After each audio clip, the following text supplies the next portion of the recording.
Yo, what is up fam? Raph here checking in. So we're about to do the Q&A vlog. So kung naalala nyo, I posted something on my story. I asked kung ano ba questions na gusto nyo tanong sa akin because this would be the first Q&A na makikita nyo on my YouTube channel. So yeah, I want it to be raw and authentic and I'm going to do my best to answer everyone's questions. Let's begin. So the first question came from, it's me, Joe Vang. So his question was, introduce yourself. So for those of you who don't know me yet, my name is Raph Martinez. Some people call me Coach Raph. So I've been in the fitness industry for the past, let's say, 4 to 5 years. So I started lifting way back, let's say siguro 2013. So during those times, hindi pa ako ganun talaga well educated when it comes to proper training, proper nutrition, proper training split, whatsoever. Ginagawa ko lang talaga that time, siguro first 2 to 3 years ko ng lifting was buhat lang talaga ako once a week. And then, naalala ko, favorite ko pa nga talagang arms lang ang lagi kong binubuhat, or let's say chest. It depends kung may kasama akong friends. So that was the old me. And then siguro, the time I took fitness talaga na seryoso was way back 2016. So if we're going to count it, I've been lifting and I've been doing this fitness thing seriously for almost 4 years now, this coming October. So yeah, so that's my quick background. So I've been in the fitness thing for like more than 5 to 6 years now, but seriously speaking, I've been doing it for like 4 years already. And for those of you who are asking then, I started my fitness journey when I was, I think, 15 or 16 years old. So right now, I'm 23 years old, so di na tayo bata. So that's why, as you can see, kung ano yung nakikita niyo sa Instagram ko, most probably highlights na siya ng journey ko. So for those of you who want to start their own fitness journey, it's okay. Take your time kasi we all have our own starting point. I know I had my own starting point. I know what it feels like to be skinny because I was a skinny kid back then. So the point here is that if you want to start your fitness journey, then go push it, and it really takes time, okay? Enjoy the process. Huwag niyo masyadong isipin yung end goal kasi it will happen naman eventually, and never ever compare yourself to other people kasi mawawala lang talaga kayo ng motivation, let's say gana. So just focus on your own progress, okay? So ang layo niya na nagpakilala lang ako, ang dami ko na sinabi motivational speak. Okay, next question is from it's Frosty Candy, skincare tip. Well, siguro i-address ko na agad to as early as now, fam. Hindi naman to the first time someone asked me about my skincare. To be honest, I don't have good skin, fam, so huwag kayo masyado mag-ask yun. Siguro kung ano nakikita nyo on IG or let's say sa mga pictures ko, good lighting lang talaga siya, but I don't really have clear skin. So most probably, if I'm going to answer this question, siguro, wala, facial wash lang, and then you just make sure that after the gym, you know, you just go and wash your face immediately kasi sobrang dirty talaga naman sa gym. Kahit sang gym naman yan. Or let's say when you work out, when you sweat, make sure that you immediately, you know, take a bath, take a shower to remove those, you know, sweat. So yun, huwag nyo siyang hayaan matuyo kasi most probably, marami talaga siyang, you know, germs na might cause you some pimples or some breakouts, okay? Okay, next question is from Caroline Requilio. Anong kakainin mo pagkatapos mo mag-gym at anong oras ka matatapos mag-gym? Well, to answer the first question, whenever I do my training, I train fasted, meaning walang laman yung tiyan ko. I always train around, 6 a.m. in the morning. That's why I always wake up around 4:30 or 5 a.m. Maaga talaga akong gumigising kasi I always have a busy day. So I make sure that I get the workout done around 6 a.m. Okay?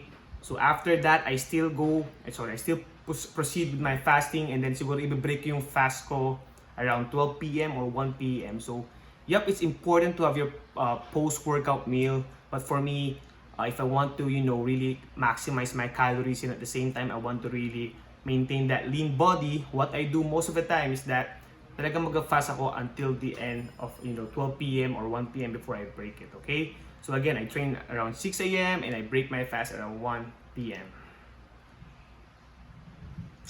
Okay, next question from Kalinaw 2016.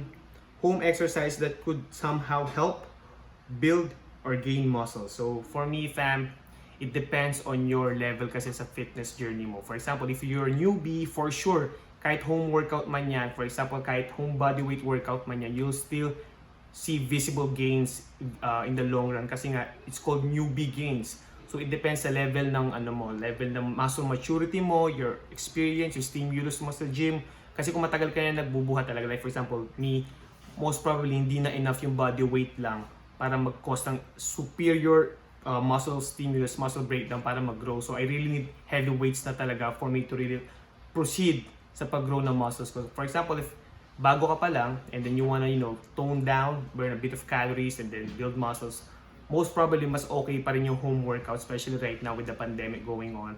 You could do home body weight workouts, be consistent with the form, be strict with the form, and yeah, and be consistent. Kasi most of the time yung mga tao right now, nag-workout lang yan kasi motivated sila. But in the long run, wala rin yung motivation. That's what's going to cost them the delay of their progress. Okay? Next question is from Jed. So what's the best home workout for chest? So push-ups. I mean, you have to be creative. If you have to be creative, then push-ups talaga yung pinaka-basic. Now, ang mag-vary lang yan sa form mo and at the same time how you execute it. For example, if you are already used to doing body weight push-ups, okay lang siya. So if you want to challenge it more, be strict with the form. Or let's say you could do decline push-ups. You could play around with the varieties of push-ups, pero most probably talaga in time under tension, meaning how you execute it. Hindi sapat yung talagang nagpo-push-up ka lang. Most of the time, you have to really execute proper form, okay? Sorry guys, mainit kaya tayo pinagpapawisan. Next question is from David Segurigan. How to be fit like you for beginners basics. Prioritize 3 things: your training, your nutrition, and your recovery. Be consistent with the 3, then most probably you have, faster results pagdating sa progress mo. Sa akin kasi, what happened is that before, hindi ko talaga pinaprioritize yung health ko. For example, if I go to the gym, then most probably I'm going to train hard. Then after that, I'm just going to drink whey kasi hindi ko nga alam talaga how to do the proper diet before.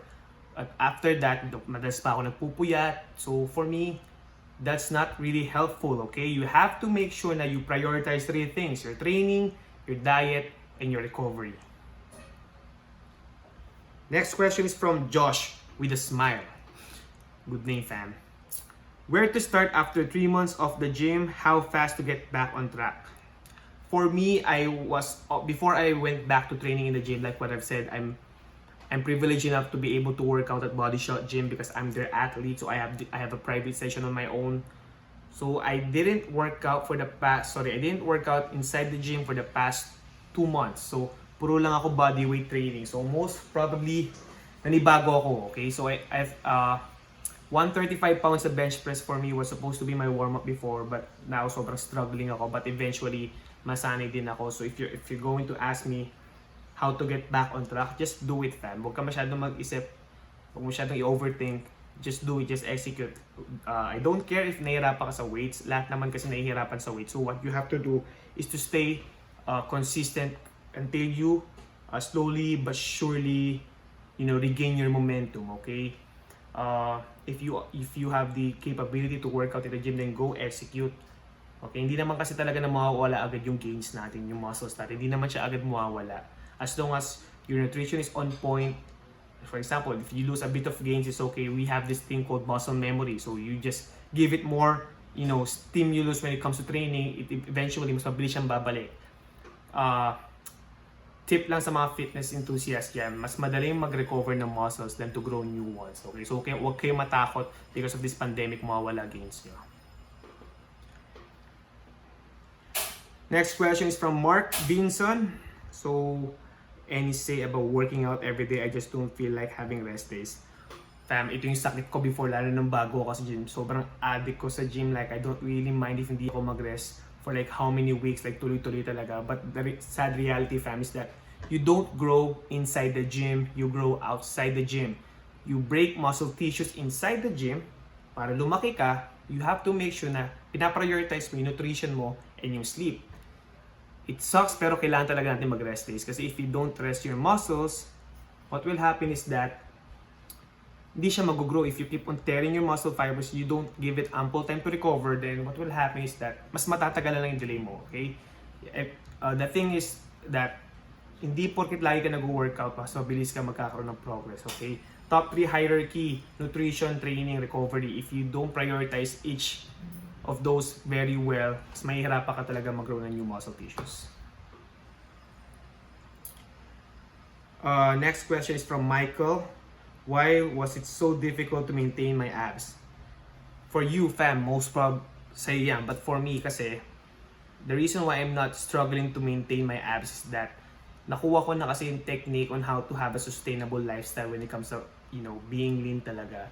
It's about balance of the healthy ones and with the unhealthy ones. You don't have to deprive yourself of the good things. Okay, for example, you are following a diet plan. It's okay, follow yung diet plan mo. But of course, in order for you to sustain that, it's okay to balance it. For example, you want to eat chocolates. For example, you want to do, let's say, drink some, let's say, shakes or whatsoever. It's okay. You just have to balance both. So for me, fasting helped a lot, and at the same time, I was able to maximize my calories. That's why hindi talaga ako tumataba. And to be honest, I'm not even in a diet right now. I'm just prioritizing fasting, and I'm making sure that I, hit my protein count on a daily basis. Okay, next question is from that day. The question is, how many sit-ups and push-ups are needed every day para mabawasan ang timbang? If you wanna lose, clear ko lang, fam. Wag dapat weight loss ang mindset nyo. It's supposed to be fat loss. Kasi kapag weight ang usapan, maraming factors yan. Hindi porket nababawasan ka ng timbang, nababawasan ka ng taba. No, hindi siya ganun kadali. Ang mindset nyo dapat is that fat loss. So now, if you wanna lose fat, hindi yan lagi sa workout. Top hierarchy should be your diet. You have to be on a slight caloric deficit, meaning yung everyday mo kinakain, you have to track those, meaning that's your maintenance calories. Now, if nothing's happening, bawasan mo siya ng konti. So when binawasan mo siya ng konti, you will create a mini deficit and be consistent with it. Then mag-add ka pa ng exercise. Doon ka magkakaroon ng fat loss eventually. And don't give yourself a deadline, okay? Don't follow those na parang 2 weeks lang, mawawala ng taba mo, ganito, ganyan. It's a lifestyle. You have to sustain it. So it's going to take time, okay? I'm serious with that. Okay, supplements from Kylo.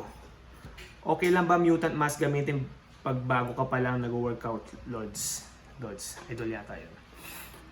Supplements, fam, if you've been following me on Instagram, supplements are there to aid you, to help you, not to bring you magical gains. So at the end of the day, it's supposed to be prioritizing your diet. You can reach your daily protein intake by just eating whole lean meat, na, for example, chicken, beef, egg, and whatsoever. But if nahihirapan ka talaga mahit yung protein count mo, doon papasok yung supplements, doon papasok yung whey. Now, pag na-balance mo yung proper diet, and then at the same time, meron ka talaga supplements like yung whey, then for sure you'll be able to hit your daily protein count. But if you're going to ask me, yung timing naman ng protein is not really important as long as you finish your total protein intake bago matapos yung araw. Okay? And whatever brand that is, as long as you are, as long as you are aware kung anong take mo, kung titingnan mo yung nutritional facts, then you know what you're consuming, then you know how many calories you're consuming, and then eventually, it will pay off naman in the long run. But don't really rely on supplements. Hindi siya magic potion. You still have to do the work, okay?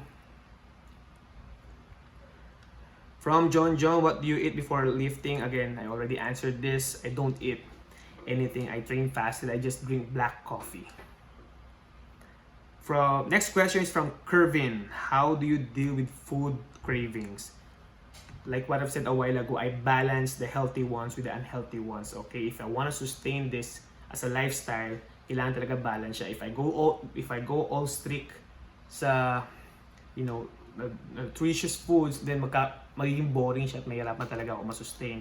So for those of you who are asking ano yung go-to cheat meals ko, chocolates. Okay, chocolates are always my go-to cheat meals, so that in order for me to sustain this lifestyle talaga. How to maintain a healthy body? A question from James. Exercise, nutrition, recovery. Basic, simple, madaling sabihin, mahirap gawin. Kasi it takes a lot of discipline and it has to come from within you. Hindi pwedeng aasa lang kayo sa motivation talaga. Okay, siguro last question muna from Noob. How do you get that V-line? So, V-line siguro yung meaning niya dito yung sa abs ko sa lower part. That means lang kasi fam, we all have naman the V-lines. It depends na siguro on how your genetics form your V-line. But in order for you to really appreciate your physique, you really have to lower your body fat, okay? You have to make sure that you're training consistently, you're eating the right amount of calories so that you could really bring out the best version of your physique. The problem here is that lahat naman kasi tayo na may abs, hindi naman kailangan na puro sit-ups, puro crunches. You have to make sure that your diet is on point. The main, let's say, mistake ng mga Pinoy sa nakikita ko is that paramihan ng crunches, paramihan ng sit-ups. Hindi na ako magra-rise. I mean, those are the myths, those are stereotyping when it comes to dieting. Hindi naman kasi gano'n. I can see a lot of people right now, especially sa Filipino setting natin na talaga, yun yung lagi sinusunod pag tinanong, naka-diet ka? Oo, naka-diet ako. Bro, binabawasan ko na yung rice ko. Fam, you have to really understand, you have to really study na pag ibig sabihin ng diet is supposed to be something that is sustainable, okay? Sige, pwede sabihin natin naka-diet ka, nagbawas ka ng kanin, but are you counting your total calories? Kaya maraming Pinoy na nagsabi, kahit nagbabawas sila ng kanin, di pa rin gumagalaw yung timbang nila or yung body fat nila same pa rin. Kasi that means, pasok pa rin siya sa maintenance calories. That means, hindi pa rin siya naka-deficit. So in order for you to really see your abs, you have to count. But in the long run, pag nasanay ka na magbilang, hindi mo na talaga siya technically kailangan bilangin yung calories mo kasi sanay ka na by just eyeballing your food. So fam, if you want to see your abs, you have to really prioritize your diet. Okay? It's not enough na, ano lang ako bro, although madami kasing diets dyan, fat diets dyan. I'm not a firm believer kasi of fat diets. For me, it's about the total calories talaga. So, my go-to mindset for that is IIFYM if it fits your macros. So you just have to make sure fam na you really know what you're putting inside your body and you have to be consistent na talaga. For me, I can go all scientific and everything, pero kasi what I'm preaching on my Instagram is the basic ones. If you would notice my caption, sobrang basic lang yan. I don't want to make things too complicated, but don't get me wrong, okay? I'm not a nutritionist, I'm not a doctor whatsoever, but I know what I'm doing and I've been doing this for the longest time. I've been helping a lot of clients, I've transformed a lot of lives. You just have to stick with the basics and huwag mo gawing komplikado masyado. Okay? Again, 3 things before I end this Q&A. Training, nutrition, recovery, and eventually you will see results, okay? So I'm going to end the Q&A here. I hope you had fun and you learned something from this, and yeah, I want to know more on what you think about this vlog, so comment down below, and yeah, I'll see you in the next video.